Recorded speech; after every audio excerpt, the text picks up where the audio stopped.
Welcome to Luca is a billionaire, where the only thing I invest in is your answers. You start by getting water out quickly and safely.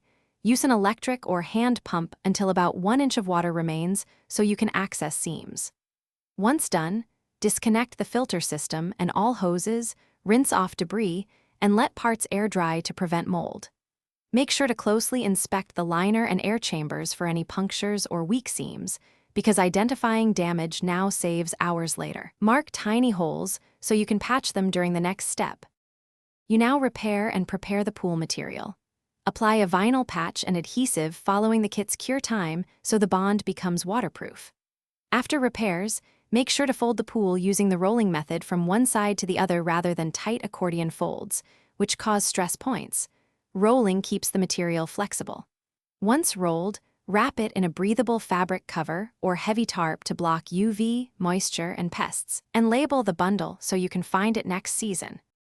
You finish by choosing the right storage spot.